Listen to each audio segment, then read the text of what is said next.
এদের ভুল ক্ষমা করতে হলে আমার বলি চাই। যা যা ঘটেছে তার প্রতিকার করতে হবে, অন্যথায় এ গ্রাম রক্ষা পাবে না। আমি তখন ঘোর ধর্ম সংকটে কিছুক্ষণ নিশ্চুপ থেকে বললাম, আপনার চরণে আমার প্রাণ উৎসর্গ করতে প্রস্তুত আছি দেবী, আমি প্রস্তুত। এই কথা শুনে গ্রামবাসীরা একসঙ্গে চিৎকার করে উঠল, কিন্তু আমি তাদের থামিয়ে বললাম,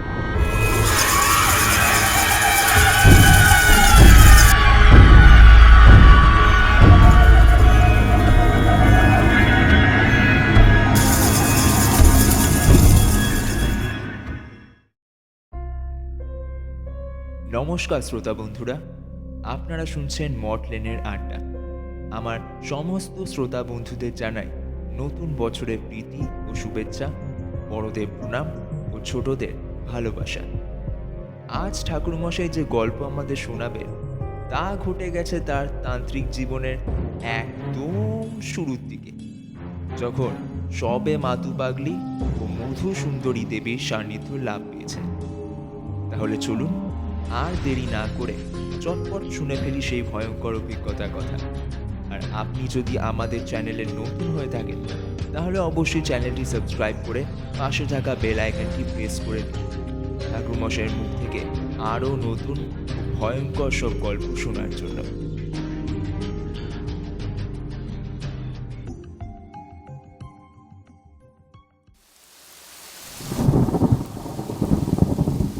বর্ষার সন্ধ্যা, আকাশে ঘন কালো মেঘের ঢেউ আছড়ে পড়েছে, যেন প্রকৃতির রোষে ভেসে যাচ্ছে সবকিছু।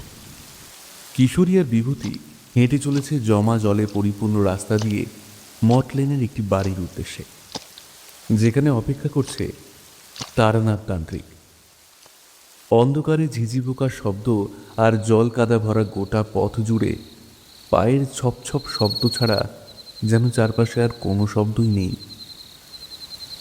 বেশ কিছু মুহূর্তের জন্য বৃষ্টি বন্ধ হয়েছে তখন, আর আকাশের মেঘ অল্প অল্প পাতলা হতে শুরু করেছে।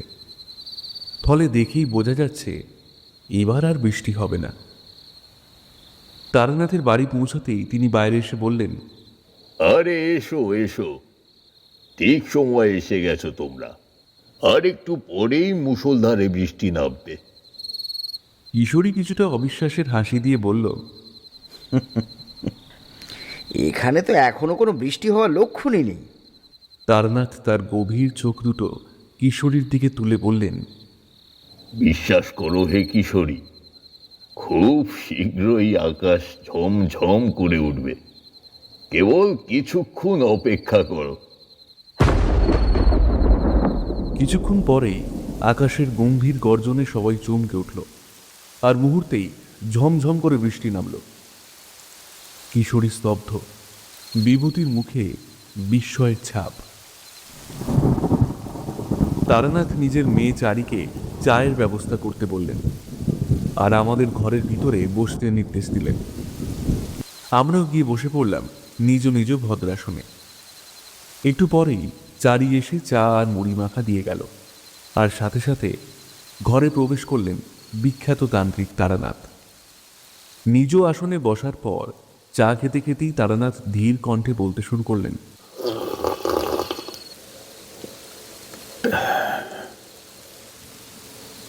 আজ তোমাদের এমন এক ঘটনা শোনাবো যা হয়তো সহ্য করতে পারবে না।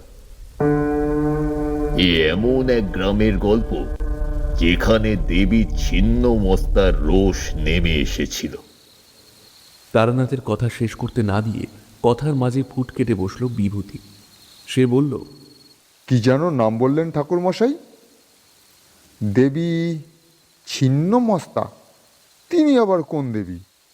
তাঁর সম্পর্কে আমাদের কিছু বলুন।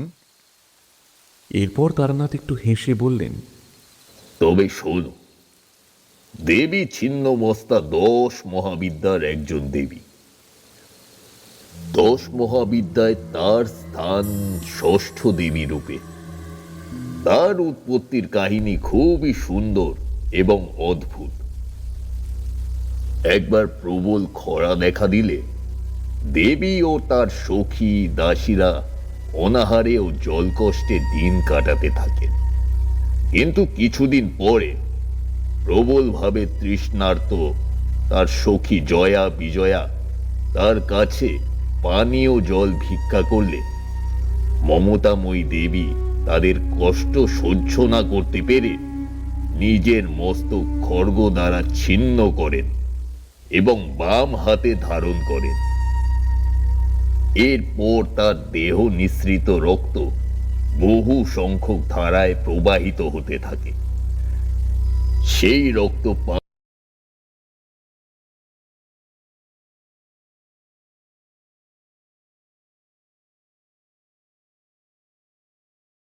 নিজ মস্তক ছিন্ন করে সকলের তৃষ্ণা নিবারণ করার ফলেই এই মহাবিদ্যা দেবী ছিন্ন মস্তা নামে খ্যাত। দেবীর সাধনা করে সাধক নিজের পছন্দ মতো শক্তি অর্জন করতে পারে এবং যে কোনো ধরনের কাজে সফলতা লাভ করে। কিশোরী ও বিভূতির মুখে ভয় আর আগ্রহের ছাপ ফুটে উঠল। তারানাথ তখন গভীর কণ্ঠে বলতে লাগলেন, সেই গ্রামে আমি গিয়েছিলাম যখন, সেই সময় ওই গ্রামে দেবী ছিন্ন মস্তার ক্রোধ এমন ভাবে নেমে এসেছিল যে পূর্ণিমার রাতে একের পর এক প্রাণী মৃত্যুর মুখে পতিত হতে লাগলো। প্রতি অমাবস্যায় কেউ না কেউ অদ্ভুত ভাবে নিখোঁজ হয়ে যেত, আর সকালে তার দেহ পাওয়া যেত শ্মশানের নির্জন কোণে। গল্পটা শুরু হয়েছিল এক দুষ্ট তান্ত্রিকের থেকে, যিনি দেবীর ছিন্ন মস্তার মূর্তির সামনে অশ্রদ্ধা দেখিয়েছিলেন। তিনি চেয়েছিলেন দেবীর প্রতিশোধ নেওয়ার ক্ষমতাকে পরখ করতে, এবং সেই থেকেই এই অভিশাপ গ্রামে নেমে আসে। সেই গ্রামের পুরোহিত আমাকে সব খুলে বললেন, আর তার মুখে ভয় ও আতঙ্কের ছাপ ফুটে উঠল। তিনি বললেন, আমাদের গ্রামে এক দুর্দান্ত শক্তিশালী তান্ত্রিক এসেছিল। সে নিজের ক্ষমতা দেখাতে চেয়েছিল। এক অমাবস্যার রাতে সে দেবী ছিন্নমস্তার পূজায় ব্যাঘাত ঘটিয়ে নিজের সাধনা করতে চায়। আর তারপরের দিন থেকেই গ্রামের মানুষজন অদ্ভুতভাবে সব মারা যেতে থাকে। আমি তখন সেই গ্রামে গিয়ে পুরোহিত ও গ্রামের মানুষের সঙ্গে কথা বলে দেবীর রোষ থেকে মুক্তির উপায় জানতে চাইলাম। পুরোহিত ভয়ে ভরা কণ্ঠে বললেন, ঠাকুরমশাই, আমরা অনেক চেষ্টা করেছি, কিন্তু কেউই আর এই মূর্তি ছুঁতে সাহস পায় না। প্রতিদিন এখানে সব অদ্ভুত ঘটনা ঘটে। আমি বললাম, আমাকে দেবীর মন্দিরে নিয়ে চলো। আজ রাতেই অমাবস্যা, হয়তো আজ রাতেই সমাধানের রাস্তা খুঁজে পাওয়া যাবে। এরপর আমাকে মন্দিরে নিয়ে যাওয়া হলো। সেখানে গিয়ে দেখলাম মূর্তিটি রক্তে লাল হয়ে উঠেছে। মন্দিরে প্রবেশ করে বললাম, এটি স্পষ্ট যে দেবী এখানে রোষে আছেন। আমাকে দেবীকে শান্ত করার জন্য রক্তের বলি দিতেই হবে। তারপর আমি শুরু করলাম বেশ কিছু তান্ত্রিক উপাচার। ওং রিং ছিন্নমস্তকে মুন্ডমালিনী রক্ত অর্পণং নমো। মন্ত্র উচ্চারণ শুরু করতেই মন্দিরের চারপাশে কুয়াশার মতো অদ্ভুত ধোঁয়া ভাসতে লাগলো। আমি উপাচার শুরু করতেই মন্দিরের ভিতরে আরো এক গভীর অন্ধকার নেমে এলো। তারই মাঝে আমি ধ্যানে মগ্ন হলাম। আমার কণ্ঠ থেকে মন্ত্র উচ্চারিত হচ্ছে, আর সেই মন্ত্র যেন বাতাসে রহস্যময় সুরের মতো ছড়িয়ে পড়ছে। ওং রিং ছিন্নমস্তকে মুন্ডমালিনী রক্ত অর্পণং নমো। ওং রিং ছিন্নমস্তকে মুন্ডমালিনী রক্ত অর্পণং নমো। মন্ত্রের সাথে সাথে মন্দিরের ভেতরের বাতাস ভারী হয়ে উঠতে লাগলো, যেন একটা অদৃশ্য উপস্থিতি সেখানে বিদ্যমান। মন্ত্রের তেজে মন্দিরের চারপাশে বাতাস কাঁপতে লাগলো, আর তখনই বাইরে থেকে হঠাৎ এক অদ্ভুত শব্দ ভেসে এলো। মনে হলো কেউ যেন কেঁদে কেঁদে সাহায্য চাইছে। আমি তখন ধীরে ধীরে চোখ খুললাম। আমার তখন বুঝতে বাকি নেই যে এটি কোনো সাধারণ অভিশাপ নয়। এই মূর্তিতে বাস করছে দেবীর ক্রোধ, আর সেই ক্রোধ মিশে আছে গ্রামের মানুষদের ভয় আর আতঙ্কের সাথে। কিছুটা কাঁপা কণ্ঠে জিজ্ঞাসা করলো কিশোরী, তাহলে কিভাবে এই অভিশাপ থেকে মুক্তি পাওয়া সম্ভব হয়েছিল ঠাকুরমশাই?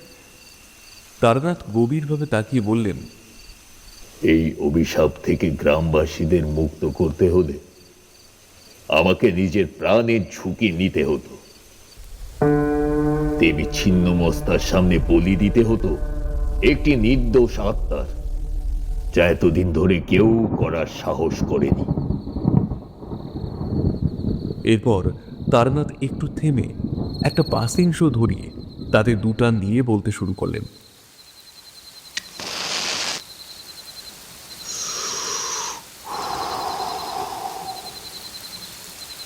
আমি তখন উপস্থিত যারা আছে তাদের নির্দেশ দিলাম, তোমরা যারা আছো এই মন্দিরের ভিতরে অপেক্ষা করো। আমি বাইরে গিয়ে গ্রামবাসীদের নিয়ে আসব।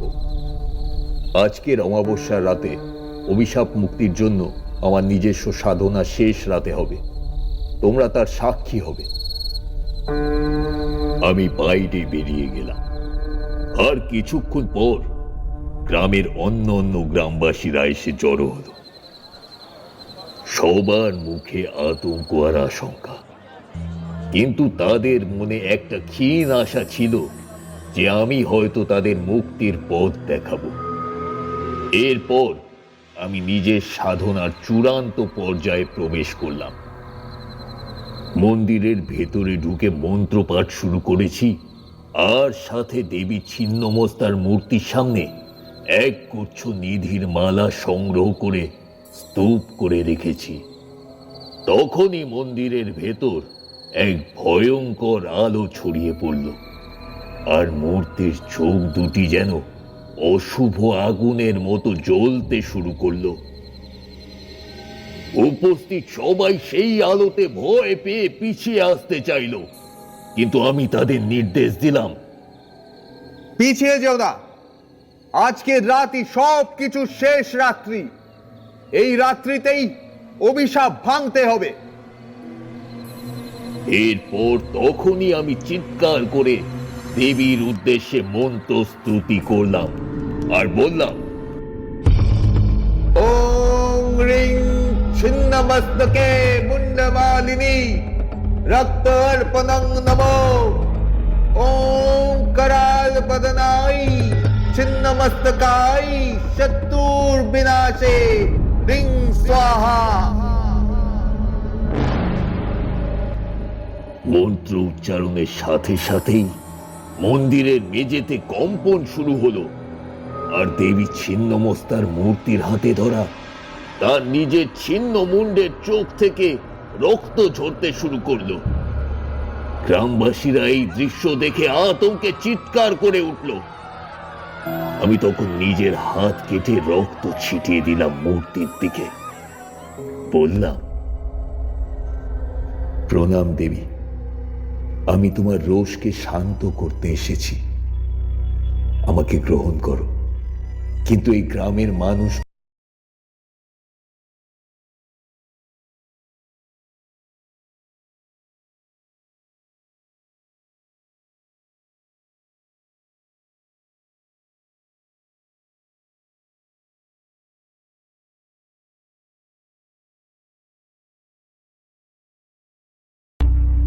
কিন্তু হঠাৎ করেই মূর্তির চোখে এক নতুন আলো ফুটে উঠল, আর আর উপস্থিত সকলের মনে হলো যেন তাদের দিকে দেবী স্বয়ং তাকিয়ে আছেন।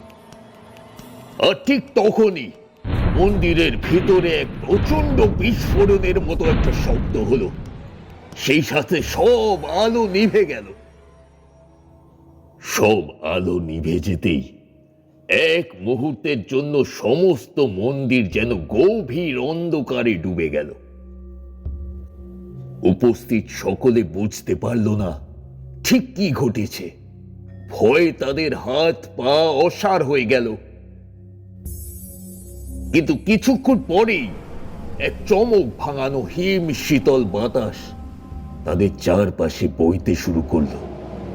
কেউ ভাবতেও পারছিল না এই অদ্ভুত মন্ত্রতন্ত্রের মাঝে কি হতে চলেছে সকলের সাথে। সবার মনের মধ্যে তখন প্রাণহানি ভয় ধীরে ধীরে দানা বাঁধতে শুরু করেছে। আমি তখন চোখ বন্ধ করে এক তীক্ষ্ণ মন্ত্রের উচ্চারণ করলাম। ওং রুদ্রায় ফট, ওং মুন্ডমালিনী ছিন্নমস্তে, রক্তর্পণায় নমঃ। মন্ত্রটি যেন মন্দিরের ভেতর জোরালো ঝড়ের মতো ঘুরে বেড়াতে লাগলো।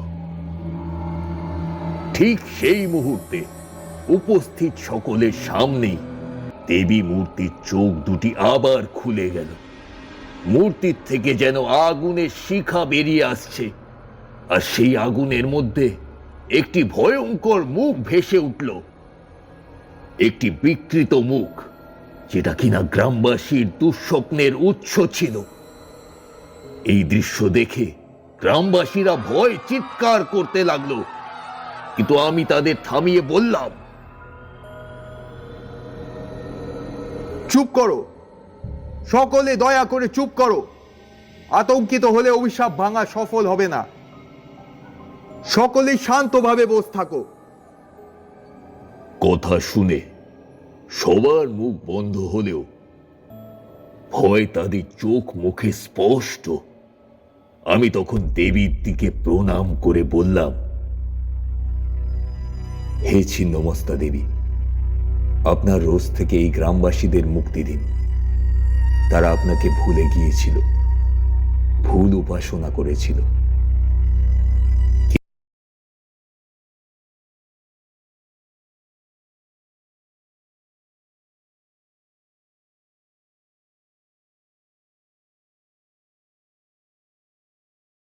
কিন্তু মুখে এক কঠিন দৃষ্টি রয়ে গেল।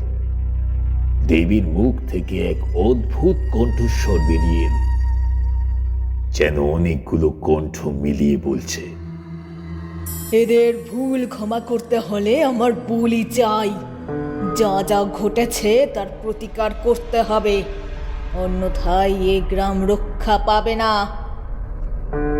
আমি তখন ঘোর ধর্ম সংকটে কিছুক্ষণ নিশ্চুপ থেকে বললাম, আপনার চরণে আমার প্রাণ উৎসর্গ করতে প্রস্তুত আছি দেবী, আমি প্রস্তুত। এই কথা শুনে গ্রামবাসীরা একসঙ্গে চিৎকার করে উঠল, কিন্তু আমি তাদের থামিয়ে বললাম, আমার বলিতে দেবী শান্ত হবেন আর এই গ্রামের সাপ মুক্ত হবে, তাই আমি বলি দিতে প্রস্তুত। এরপর আমি নিজের দণ্ডটি মাটিতে বসিয়ে একটি মন্ত্র জপ শুরু করলাম। মন্ত্রের গতি ক্রমশ বাড়তে লাগলো, আর আমি ছুরি দিয়ে নিজের বুকে আঘাত করতে উদ্যত হলাম। উপস্থিত সকলে আতঙ্কে নিঃশ্বাস বন্ধ করে তাকিয়ে রইল, আর আমি বললাম, হে দেবী, এই অধমের প্রাণ গ্রহণ করুন আর এই গ্রামবাসীদের মুক্তি দিন। মুক্তি দিন দেবী এই অভিশাপ থেকে। আমার বলি গ্রহণ করুন দেবী। এই কথাগুলি বলার সাথে সাথে মূর্তির চোখ থেকে এক আলোক রশ্মি বেরিয়ে আমার দিকে ছুটে এলো, আর সেই রশ্মি আমাকে ছুতেই আমি হঠাৎ গভীর ধ্যানে চলে গেলাম। আমার শরীরের চারপাশে এক অদ্ভুত উজ্জ্বলতা ছড়িয়ে পড়ল, আর সেই উজ্জ্বলতায় সমস্ত মন্দির আলোকিত হয়ে উঠল। ধীরে ধীরে তার মুখে এক শীতল শান্তি নেমে এলো, আর তখনই মূর্তির চোখ থেকে রক্ত ঝরা বন্ধ হলো। মূর্তিটি যেন শান্ত হয়ে গেল। মন্দিরের চারপাশে যেন এক অদ্ভুত প্রশান্তি নেমে এলো। বাতাস থেকে সমস্ত অশুভ শক্তি মুছে গেল। গ্রামবাসীরা দেখল মূর্তির মুখের অভিশপ্ত দৃষ্টি এবার শান্ত হয়ে গেছে। আমি ধীরে ধীরে চোখ খুললাম। আমার চোখে এক গভীর সন্তোষের ছাপ ফুটে উঠল। আমি গ্রামবাসীদের দিকে তাকিয়ে মৃদু হেসে বললাম, অভিশাপ ভেঙে গেছে। দেবী আমাদের ক্ষমা করেছেন, কিন্তু মনে রেখো, এই গ্রাম যেন আর কখনো দেবী বন্দনায় কোনো রকম ভুল না করে। গ্রামবাসীরা সেই মুহূর্তে আমার পায়ে প্রণাম জানাতে লাগলো। তারা জানতো আজকে রাতের জন্য তারানাথ তাদের রক্ষা করেছে। উপস্থিত সবাই আমার সাথে যখন মন্দির থেকে বের হয়ে বাইরে এসে দাঁড়ালো, তখন আকাশে চাঁদের আলোয়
শুধু মৃদু হেসে সেই স্থান থেকে বিদায় নিলাম। উষার আলোয় হারিয়ে যেতে লাগলো সব অন্ধকার। যেন এই ভয়ানক অভিজ্ঞতার শেষ পর্দা টানা হলো। পেছনে শুধু রয়ে গেল ভোরে সেই আলোতে শান্ত মন্দির আর এক গ্রাম, দেবীর করুণায় এক নতুন সূচনার অপেক্ষায়। জয় মা।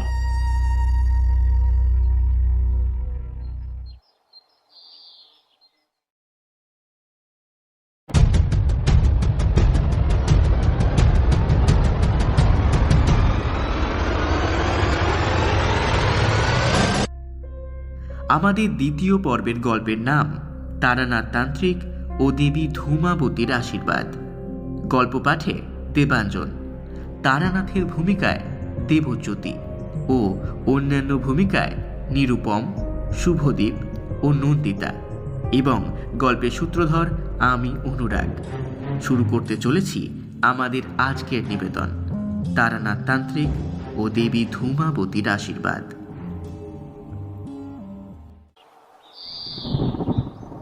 শরতের বিকেলে মেঘ করেছিল বেশ ভালো করেই। রাত বাড়ার সঙ্গে সঙ্গে কালো মেঘ বৃষ্টি নিয়ে ঝেঁপে আসে কলকাতার আকাশে। মেঘের গর্জন, বিদ্যুৎ চমক আর বৃষ্টির আওয়াজ মিলিয়ে যেন এক ভৌতিক পরিবেশ সৃষ্টি করেছে। এমন সময় কিশোরী আর বিভূতি এসে হাজির হলো তারানাথ তান্ত্রিকের মটলেনের বাড়িতে। তারা প্রতিবারের মতো আজও এসেছিল নতুন কোনো গল্প শোনার আশায়। বাইরে বৃষ্টি আর বজ্রপাতের ঝমঝম শব্দের মধ্যে গরম চায়ের কাপ হাতে তারানাথ তান্ত্রিককে বসে থাকতে দেখে কিশোরী প্রশ্ন করল, আজ কি কোনো নতুন গল্প আছে ঠাকুরমশাই? তারানাথ একটু হেসে বলল, গল্প আছে তো, তবে সেটা খুব ভয়ানক। তোমরা কি শুনতে প্রস্তুত আছো? বিভূতি গলা মিলিয়ে বলল, আপনি কি এর আগে আমাদের কখনো ভয়ানক গল্প বলেননি ঠাকুরমশাই? আমরা তো আপনার কাছে গল্প শুনতেই এসেছি। আজ না হয় এমনই একটা গল্প শুনিয়ে দিন। তারানাথ একটু চুপ করে থেকে বললেন, আজ বলবো দেবী ধূমাবতী আর তার অভিশাপের কথা। সেই অভিশাপের স্পর্শ একবার যে পেয়েছে, তার জীবন কখনো আর আগের মতো থাকে না। কিন্তু সেই গল্প বলার আগে তোমাদের দেবী ধূমাবতীর পরিচয় দিতে হবে, না হলে তোমরা গল্পের আসল মর্ম উদ্ধার করতে পারবে না। তারানাথ এক ঢোক চা পান করে বলতে শুরু করলেন,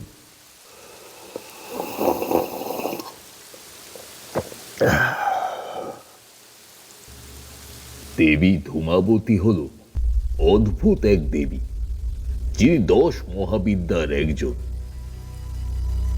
এবং তার রূপ সকল চেনা দেবীদের মতো সুন্দর নয়।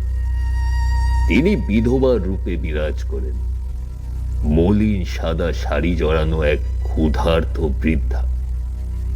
তিনি একাকিত্বের দেবী, ধ্বংসের প্রতীক, এবং তার রূপে সর্বদা এক ধোঁয়ার মতো রহস্য লেগে থাকে। তার হাতে একটি কালো কাক হল মৃত্যুর প্রতীক, এবং তার পুজো করা হয় শ্মশানে। দেবী ধূমাবতীর আশীর্বাদ যেমন শক্তি দিতে পারে, তেমনি তার অভিশাপ জীবনকে ধ্বংস করতে পারে। এই দেবীর পূজা করা খুবই কঠিন, আর সেই পুজোর উপাচার নিয়েও রয়েছে নানান বিধি নিষেধ। পৌরাণিক কাহিনী অনুসারে দেবী পার্বতী একবার এতটাই ক্ষুধার্ত হয়ে উঠেছিলেন যে তিনি শিবের কাছে খাবার চেয়েছিলেন। শিব খাবার দিতে অস্বীকার করলে দেবী পার্বতী রাগে নিজেই শিবকে গ্রাস করেন। শিবকে খাওয়ার পর তিনি ধোঁয়া রূপে প্রকাশিত হন, এবং সেই ধোঁয়া থেকে ধূমাবতী দেবীর উৎপত্তি। এই কারণেই তাকে অভিশপ্ত বিধবা দেবী বলা হয়, এবং তিনি ধোঁয়া বা ধ্বংসের প্রতীক। ধূমাবতী দেবীর পুজো সাধারণত কালো রঙের ফুল, নিমপাতা এবং নির্দিষ্ট মন্ত্র জপের মাধ্যমে করা হয়। তাকে সন্তুষ্ট করা খুবই কঠিন, এবং তার আরাধনার সময় বিশেষ নিয়মাবলী মানতে হয়। তার পুজো করা হয় মূলত শত্রুনাশ, রোগ মুক্তি এবং আত্মরক্ষার জন্য। অনেক তান্ত্রিক সাধক ধূমাবতী দেবীর আশীর্বাদ লাভের জন্য শ্মশানে সাধনা করেন, কারণ তিনি শ্মশানবাসিনী ও একাকিত্বের দেবী। ধূমাবতী দেবী মূলত জীবনের নিঃসঙ্গতা, দুঃখ এবং সব কিছুর অন্তিম পরিণতি নির্দেশ করেন। তিনি আমাদের স্মরণ করিয়ে দেন যে জীবনে প্রতিটি আনন্দের পাশাপাশি দুঃখও থাকে, এবং সবকিছুই একদিন ধ্বংস হবে। তার শক্তি মূলত মনুষ্য সমাজের দুঃখ, অব্যক্ত ব্যথা এবং বিচ্ছিন্নতার মাধ্যমে নিহিত। কিশোরীর কণ্ঠে কৌতূহল ভেসে এলো। আপনি কি কখনো তার পুজো করেছিলেন? তারানাথ গভীর হাসি হেসে বললেন, হ্যাঁ, তা একবার করেছিলাম বৈকি। আজ সেই গল্পই বলছি। এরপর তারানাথ নিজের কাহিনী শুরু করেন। ঘটনাটা ঘটেছিল প্রায় 25 বছর আগে। কাশী থেকে আগত এক প্রাচীন তান্ত্রিকের কাছ থেকে শুনেছিলাম যে ধূমাবতীর একটি মূর্তি গোপনে রক্ষিত আছে পুরুলিয়ার একটি শ্মশানে। এই মূর্তি অন্য কোনো মূর্তির মতো নয়, এটি দেবীর ধূমায়িত রূপ। বহু পুরনো কাহিনী বলে যে এই মূর্তির অধিকারী হতে পারে সে দেবীর অমোঘ শক্তি পাবে। তবে সেই শক্তি কখনো সুখ, শান্তি কিংবা সম্পদের নয়। সেই শক্তি হলো ধ্বংসের, মৃত্যুর আর নির্জনতার। আমার মন তখন ওই মূর্তির দিকে আকৃষ্ট হয়। আমি ভাবলাম, যদি আমি এই মূর্তির অধিকারী হতে পারি তবে অজানা শক্তি লাভ করব। এবং সেই লক্ষ্য নিয়েই আমি চললাম পুরুলিয়ার সেই শ্মশানে।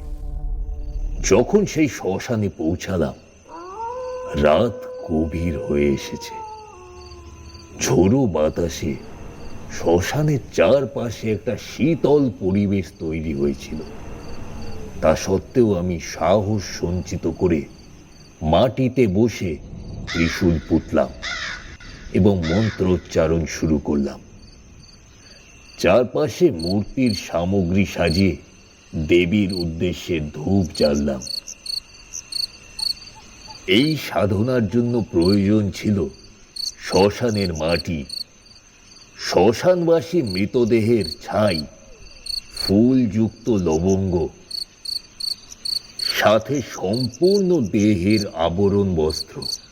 শুধু কপালের অংশ অনাবৃত থাকবে। আর চাই শক্তিশালী তান্ত্রিক মন্ত্র। এরপর তৈরি করলাম সেই স্থানে দেবী ধূমাবতীর যন্ত্র। বাইরের অংশে চতুর্ভুজ আঁকলাম, তার মধ্যে 2টি বৃত্ত অঙ্কন করলাম যা সুরক্ষার প্রতীক। মধ্যস্তরে অঙ্কন করলাম ছোট ত্রিভুজ যা দেবীর শক্তি প্রেক্ষপণের প্রতীক। আর কেন্দ্রে স্থাপন করলাম মাদুলির দ্বারা দেবীর বীজ মন্ত্র। ওম ধূমাবত্যৈ বিদ্মহে সংহরিণ্যৈ ধীমহি তন্ন ধূমা প্রচোদয়াৎ। তারপরে মন্ত্র উচ্চারণ শুরু করলাম। ওম ধূমান্যৈ বিদ্মহে ধূম্র রূপান্যা ধীমহি তন্ন ধূমাবতী প্রচোদয়াৎ। এই মন্ত্র উচ্চারণ করতে করতে আমি ফুলযুক্ত লবঙ্গ আহুতি দিতে থাকলাম। এইভাবে অনেকক্ষণ চলার পর বুঝতে পারলাম ধীরে ধীরে চারপাশের বাতাস ভারী হয়ে উঠল। প্রতিটি নিঃশ্বাসে যেন এক অজানা শীতলতা প্রবেশ করছে। মন্দিরের সামনে তপ্ত ধূপের ধোঁয়া যেন ঘন হতে লাগলো। চারপাশ ঢেকে গেল অন্ধকারে। অনুভব করলাম আমার চারপাশের পরিবেশ ক্রমে বদলে যাচ্ছে। ধোঁয়ার মধ্যে থেকে যেন কেউ আমাকে গভীরভাবে লক্ষ্য করছে। ধোঁয়ার কুণ্ডলীর ভেতর থেকে আস্তে আস্তে এক ছায়ামূর্তি স্পষ্ট হতে লাগলো। কিন্তু তা কোনো সাধারণ আত্মা নয়, বরং এক বয়স্কা নারী। চোখের পাতলা ভাঁজে জমে থাকা দুঃখ, আর সর্বস্ব শুকনো শরীর। কঙ্কালসার হাতে শক্ত করে ধরা ছিল এক হাড়ের মালা। শীর্ণ শুকনো চুলে যেন মাটির গন্ধ লেগে আছে। তার পরনে মলিন সাদা শাড়ি যা হাওয়ায় উঠছিল। তার চোখে ছিল অনন্ত ক্ষোভ, যেন যুগ যুগ ধরে জমে থাকা আক্রোশে ভরা। আমার সামনে এসে দাঁড়ালেন দেবী ধূমাবতী, মৃত আত্মার দেবী। তাকে দেখে আশপাশের শ্মশানের পরিবেশও আরো গম্ভীর হয়ে গেল। দেবীর চোখে অগ্নি, মুখে কঠিন হাসি। সেই হাসিতে কোনো সৌন্দর্য ছিল না, ছিল কেবল নীরব ধ্বংসের প্রতীক।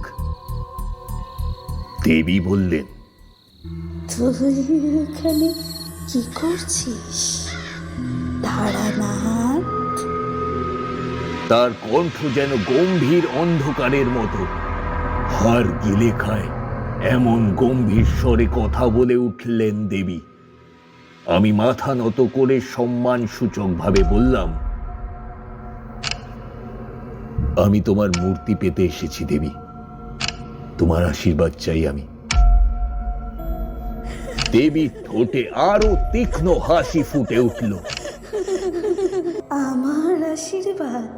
আমার আশীর্বাদ তো শক্তিশালী, কিন্তু তা সর্বনাশের।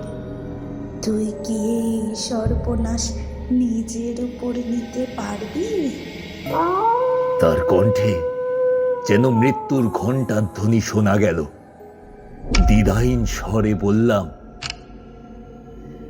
আমি প্রস্তুত দেবী, আমি শক্তি চাই তোমার, আমায় শক্তি দাও। দেবী তীক্ষ্ণভাবে তাকালেন আমার দিকে, যেন তিনি আমার মনের গভীরতা দেখতে চাইছেন। তাহলে আমাকে প্রমাণ দে। তোকে এই শ্মশানেই থাকতে হবে যতক্ষণ না পর্যন্ত তুই আমার মূর্তি ধারণ করতে পারিস, ততক্ষণ। আর আমি তোর সাধনার ফল দেখব। এরপর আমি বসে পড়লাম শ্মশানের মাটিতে। রাত গভীর হচ্ছে, চারপাশে শেয়ালের ডাক শোনা যাচ্ছে।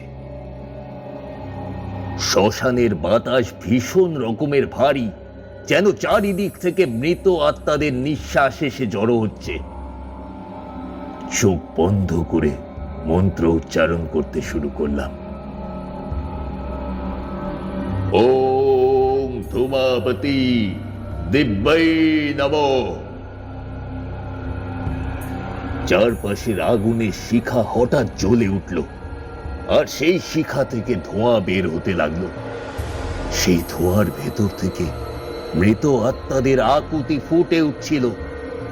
তারা যেন শ্মশানের মাটি থেকে উঠে আসছে। মৃত হাড়ের ঠকঠকানি শোনা যাচ্ছিল। সেই আত্মাদের মধ্যে কেউ কেউ আর্তনাদ করে উঠছে, কেউ ধীরে ধীরে হাসছে। তাদের চোখ যেন জীবিতদের প্রতি প্রবল বিদ্বেষে জ্বলছে। আমার কণ্ঠের মন্ত্রের সুর আরো তীব্র হলো। পূজার সমস্ত উপাচার সামনে রেখে বসেছিলাম। একদিকে দাহ করা অস্থির টুকরো, আর একদিকে পঞ্চমুণ্ডির আসন। আমার চোখ বন্ধ, কিন্তু আমি অনুভব করছিলাম সেই ধোঁয়ায় ভরা পৃথিবীর মধ্যে দিয়ে কিভাবে মৃত আত্মারা ঘুরে বেড়াচ্ছে। ধোঁয়ার মধ্যে দিয়ে হঠাৎই এক মহিলার আত্মা বেরিয়ে এলো। তার চোখ বিভৎস, চোখ থেকে রক্তপাত হচ্ছে, মুখে বিকৃত হাসি। সে আমার দিকে এগিয়ে আসলো।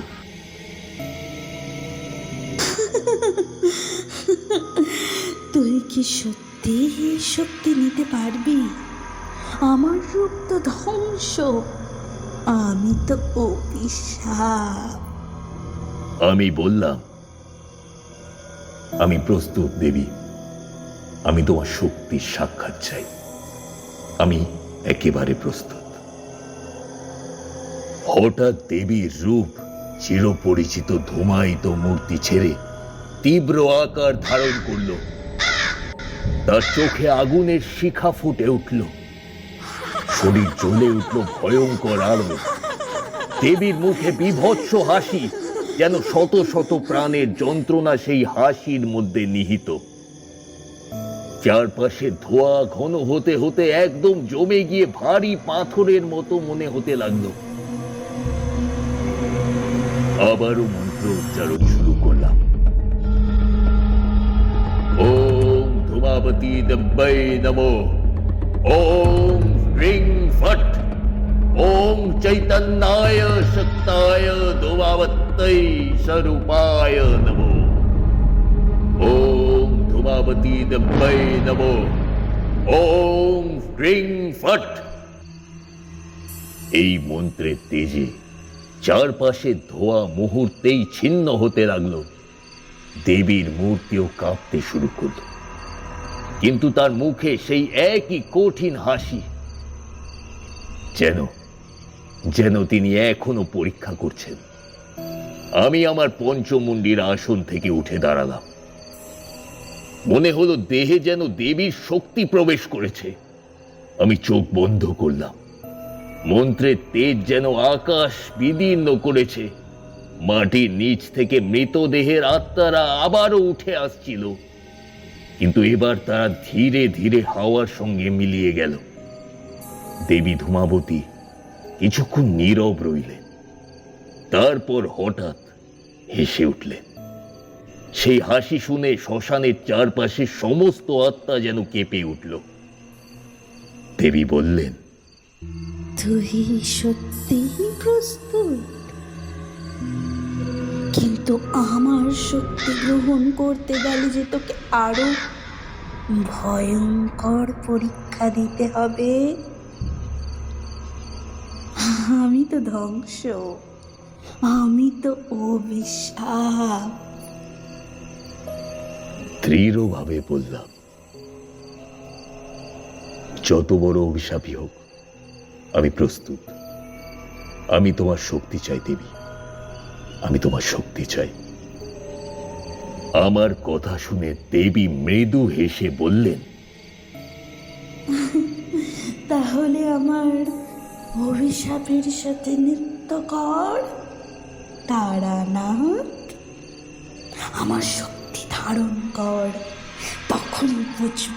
তখনই বুঝবো তুই আমার শক্তির উপযুক্ত।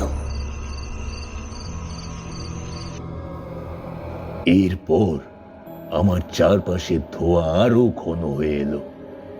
আমি মন্ত্র জপ করতে লাগলাম। দেবী ধূমাবতী আমাকে পরীক্ষা করছিলেন, কিন্তু আমার অনমনীয় সংকল্প যেন ধীরে ধীরে সেই অভিশাপকে পরাজিত করছিল। দেবীর চোখের আগুন ম্লান হতে লাগলো, কিন্তু তার মুখে সেই তীক্ষ্ণ হাসি রয়ে গেল। তুই পারলি তারানাথ? তুই সত্যিই প্রস্তুত?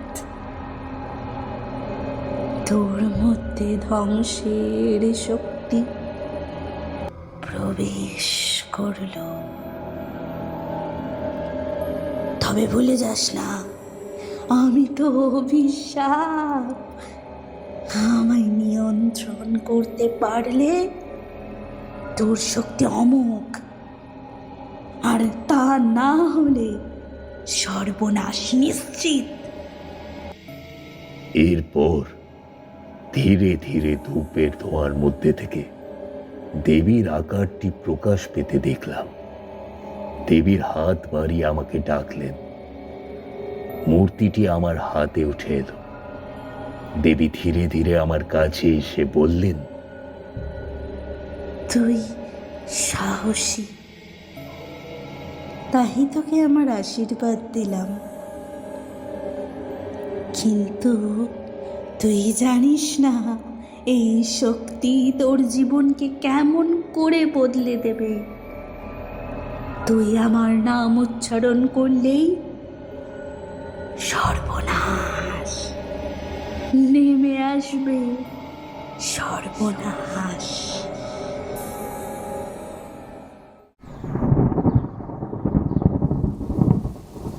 দেবীর কথায় আমি সম্মতি জানালাম।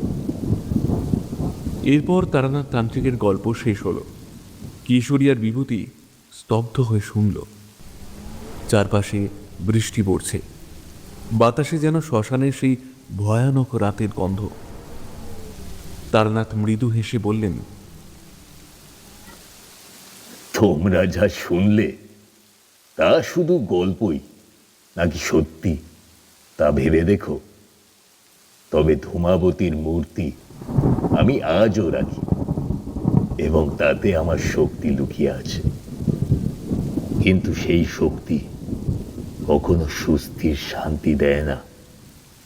তাই যা জানো না তার সন্ধান করতে যেও না।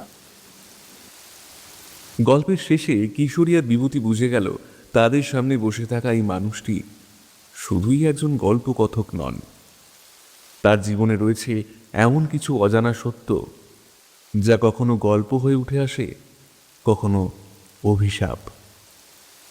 কিন্তু এটাও ঠিক, এমনি এমনি সম্মোহিত হয়ে ছুটে আসে না তারা।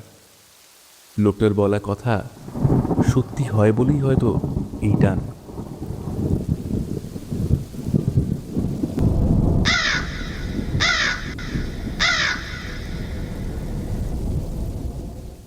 গ্রামের নাম কালীগঞ্জ। সেখানে সূর্যোদয় হলেও আলো যেন ঠিকমতো পৌঁছায় না। পাহাড়, জঙ্গল আর গভীর কুয়াশার মাঝে হারিয়ে যাওয়া ছোট্ট এই গ্রামটি যেন এক রহস্যময় গুহার মতো। গ্রামের প্রবেশপথে রয়েছে একটা পুরনো তোরণ, যার গায়ে কালো শ্যাওলা আর লাল লতাপাতা জড়িয়ে আছে। আর এই তোরণের ঠিক ওপাশেই রয়েছে ছোট ছোট মাটির ঘর, সরু রাস্তা এবং এক অদ্ভুত নীরবতা যা গ্রাস করে রেখেছে পুরো গ্রামকে।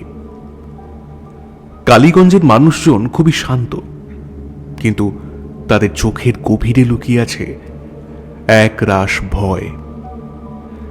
কেউ কারো সাথে তেমন কথা বলে না, আর রাত হলেই পুরো গ্রাম যেন অন্ধকারের জালে বন্দী হয়ে যায়। তখন দরজার চৌকাঠে কেউ এক পাও বাড়ায় না। সবাই বলে রাত হলেই নাকি অপদেবী পুরো গ্রামটিকে ছায়ায় মুড়ে ফেলে। এই অপদেবীকে কেউ কখনো চোখে দেখেনি, কিন্তু তার উপস্থিতি অনুভব করেছে। কথিত আছে যে বহু বছর আগে এক সাধু গ্রামবাসীদের অপদেবীর অভিশাপের হাত থেকে বাঁচানোর জন্য এখানে আসেন এবং সেই অপদেবীর সাথে যুদ্ধ করেন। সেই সাধু ছিলেন অত্যন্ত শক্তিশালী, তাই তিনি তার মন্ত্র বলে অপদেবীকে গুহার মধ্যে আটকে রাখেন। কিন্তু সাধুর মৃত্যুর পর সেই অপদেবী ধীরে ধীরে মুক্তি পেতে শুরু করে। ফলে তার অভিশাপ ছড়িয়ে পড়তে থাকে সমস্ত গ্রাম জুড়ে। শুভ্র একজন সফল রিপোর্টার এবং এর পাশাপাশি একজন লেখক। সে একদিন পথভ্রান্ত হয়ে এসে পড়ে এই অভিশপ্ত গ্রামে, এবং সে এখন আশ্রয় নিয়েছে এক গরিব চাষির বাড়িতে। শুভ্র তার লেখা প্রবন্ধে শহর জীবনের গল্প একের পর এক তুলে ধরেছে, আর তার প্রবন্ধে উঠে এসেছে সমাজের অসঙ্গতি, রাজনীতির রঙিন মুখোশ এবং মানুষের জীবন যুদ্ধের কথা। কিন্তু এসবের মধ্যে তার ভেতরের এক অদম্য আকর্ষণ ছিল রহস্যময় আর অজানা জগৎকে নিয়ে। তাই যখন সে কালীগঞ্জের অদ্ভুত ঘটনাগুলো জানতে পারল, তখন সেই বিষয় নিয়ে গল্প লিখতে এক পলকের জন্য দ্বিধা করল না। প্রথমে সে ভাবছিল গ্রামের মানুষদের অলীক বিশ্বাস বা মানসিক রোগের জন্য এমন ঘটনা ঘটছে, কিন্তু যখন সে পুরো গ্রাম ঘুরে দেখল, তখন তার ধারণা পাল্টাতে শুরু করল। শুভ্র প্রথম দিন থেকেই অনুভব করল গ্রামের সেই অদ্ভুত নীরবতা এবং সন্ধ্যার পর এক অলৌকিক শীতলতা, যেটা তার শরীর ও মনের মধ্যে এক অজানা ভয়ের স্রোত বয়ে আনে। এমনই এক শীতল রাতে যখন সে নোটবুকে গ্রামের সম্পর্কে জানা তথ্যগুলো লিখছিল, হঠাৎ সে জানলার পাশ থেকে একটা অদ্ভুত শব্দ শুনতে পেল। সে এক ঝলকের জন্য সেদিকে তাকিয়ে দেখতে পেল জানলার বাইরে একটা অস্পষ্ট অবয়ব, যার গঠন ধোঁয়ায় মিশ্রিত, কিন্তু তার চোখে এক অদ্ভুত আগুনের ঝিলিক রয়েছে। হঠাৎ সেই অবয়বটা অদৃশ্য হয়ে গেল, কিন্তু শুভ্রর মনে হলো যে অদ্ভুত একটা হাসির আওয়াজ তার কানে বাজছে। শুভ্র বুঝল কিছু একটা ব্যাপার ঘটছে, যেটা সে বুঝে উঠতে পারছে না, কিন্তু অনুভব করছে।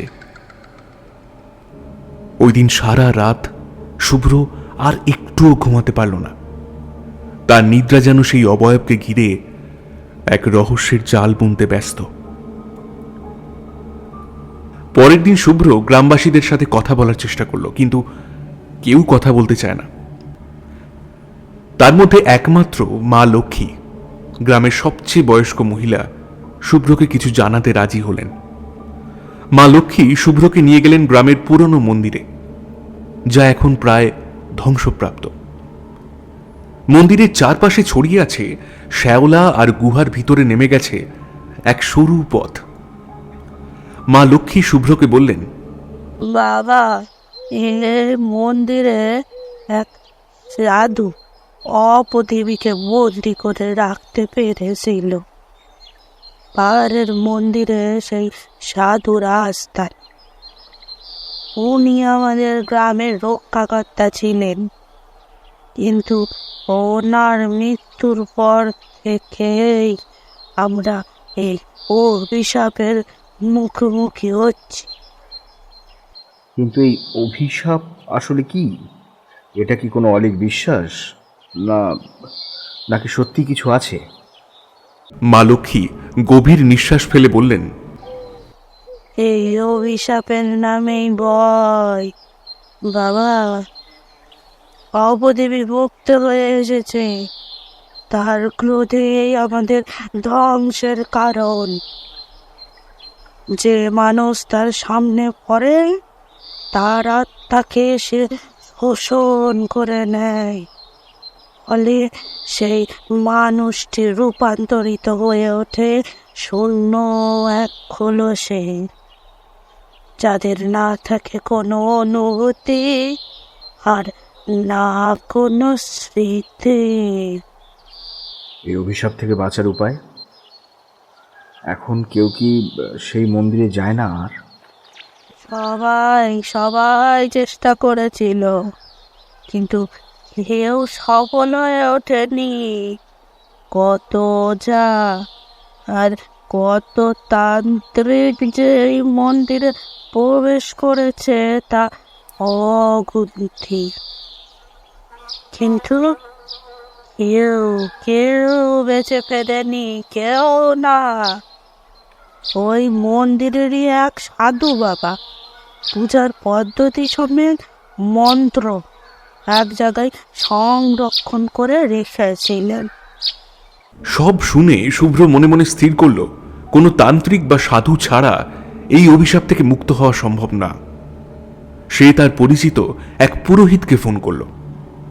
শুভ্রর থেকে সব কথা শুনে পুরোহিত মশাই বললেন, হ্যাঁ, আমার চেনা জানা এক তান্ত্রিক আছে, উনি কামাখ্যা তন্ত্রে দীক্ষিত।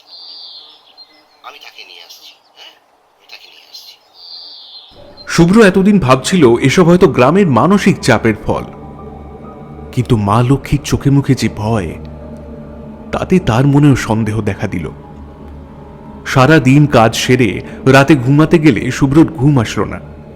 সে অনুভব করে যেন কোনো অভিশপ্তময় কালো ছায়া তাকে ঘিরে রয়েছে। তবে কি অপদেবীর কোপে সেও পড়ল? পরের দিন সকালে শুভ্র ঠিক করল সে এই অভিশাপের রহস্য ভেদ করবেই। তাই সে, পুরোহিত আর তান্ত্রিক মিলে বেরিয়ে পড়ল মন্দিরের উদ্দেশ্যে। মন্দিরের সামনে গিয়ে সে একটা শীতল বাতাস অনুভব করল, যেন সেই বাতাস তাকে কিছু বলতে চাইছে। আর ভাঙা মন্দিরের পুরনো ঘণ্টা বারবার নড়ে উঠে সেও যেন কিছুর বার্তা দিতে চাইছে। শুভ্র চাইল তারা সবার অলক্ষ্যেই মন্দিরে প্রবেশ করবে। তাই তারা মন্দিরে উঠতে যাবে, এমন সময় এক বৃদ্ধর গলার স্বর শুনতে পেল। সে চমকে উঠে পেছনে ঘুরে দেখল গ্রামের এক বয়স্ক লোক। সে শুভ্রকে বলল, এই মন্দিরে বিগত 15 বছরে কেউ প্রবেশ করেনি। তোমরাও যেও না। এই মন্দিরে রয়েছে এক অভিশাপ, ভয়ঙ্কর অভিশাপ। মা লক্ষ্মী শুভ্রকে যা যা বলেছিল এই বৃদ্ধ তাই বলল এবং তাকে যেতে মানা করল। কিন্তু কোনো বারণ মানল না সে, কারণ এখন শুভ্রর মধ্যে এক রহস্য ভেদের ভর চেপেছে। তাই এখন এই ভয়কে জয় করতে পারলেই জীবনের সমস্ত বাধা বিপত্তি দূর হবে। সে আর তান্ত্রিক দুজনেই মন্দিরে প্রবেশ করল এবং মন্দিরের একেবারে শেষ প্রান্তে গিয়ে প্রায় ধ্বংসাবশেষ মন্দিরের মধ্যে খুঁজতে শুরু করল সেই প্রাচীন পাণ্ডুলিপি, যেখানে পদ্ধতি ও মন্ত্র লুকিয়ে আছে। কিন্তু মন্দিরের ভিতরে ঢোকার পর তারা দেখতে পেল জায়গাটি পুরোপুরি অন্ধকারে ঢাকা। তাই শুভ্র টর্চ জ্বালল। আরও কিছুটা এগিয়ে গিয়ে সে টর্চের আলোয় দেখল কিছু পুরনো শিলালিপি আর ধুলোয় ভরা এক পাথরের মূর্তি। শুভ্রর মধ্যে রহস্যভেদের ভর আরও চেপে বসল। ফলে তারা মন্দিরের এদিক ও ওদিক ঘুরে ঘুরে পর্যবেক্ষণ করতে লাগলো, যদি আরও কিছু পাওয়া যায় সেই আশায়। অনেক ঘুরে ঘুরে তারা এক কোণে একটি পাথরের বাক্স পেল,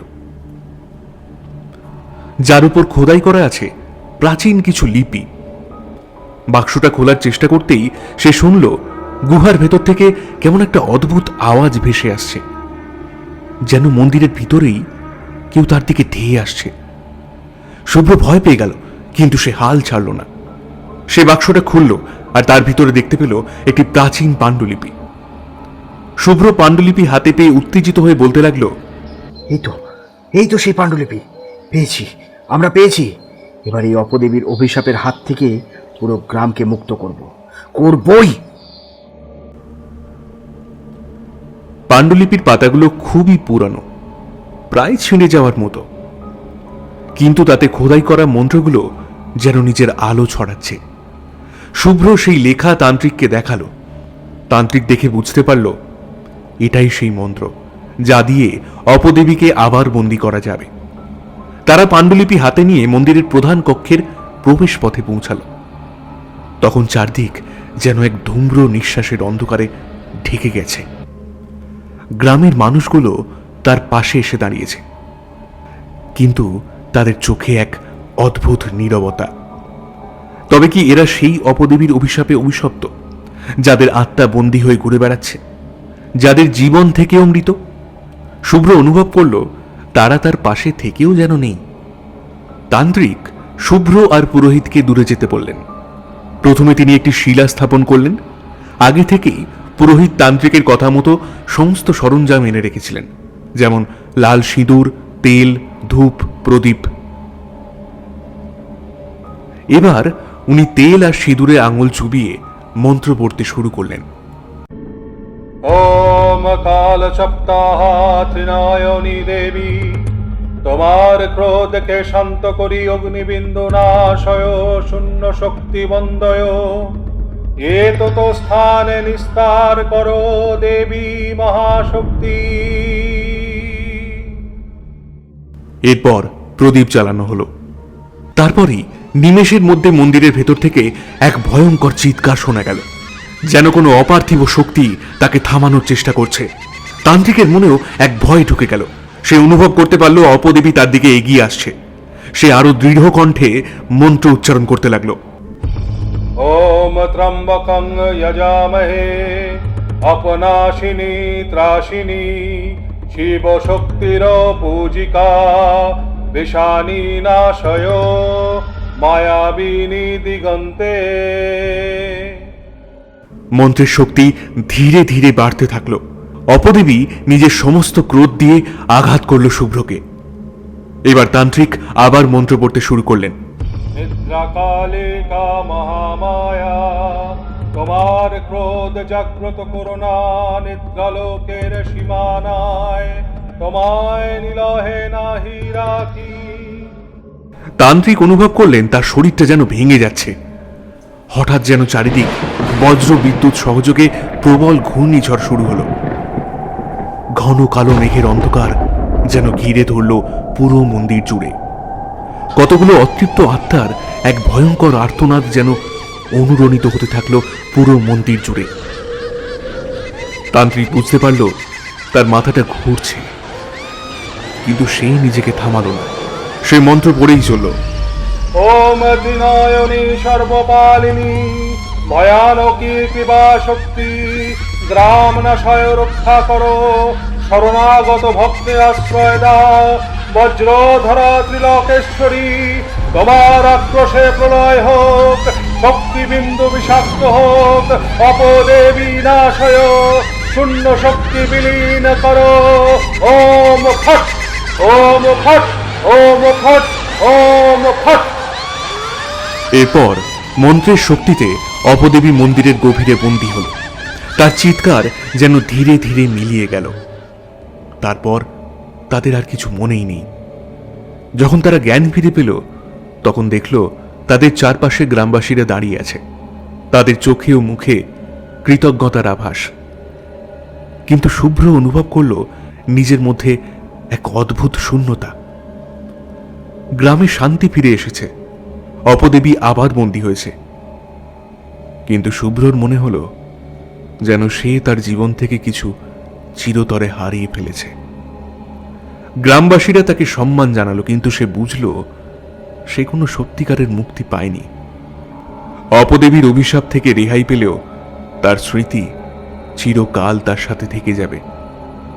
সে জানে পৃথিবীর কোনো এক কোণে অপদেবী এখনো আছে, তার পুনরুত্থানের অপেক্ষায়। শুভ্র যখন গ্রাম ছেড়ে চলে যাচ্ছিল, তখন তার মনে হলো গ্রামের তোরণের পাশ থেকে একটি চিরকালীন ছায়া তাকে অনুসরণ করছে। সেই ছায়া যেন কোনো একদিন আবার জীবিত হয়ে উঠবে, আর তখন তাকে আবার নতুন করে সেই ভয়ঙ্কর সত্যের মুখোমুখি হতে হবে।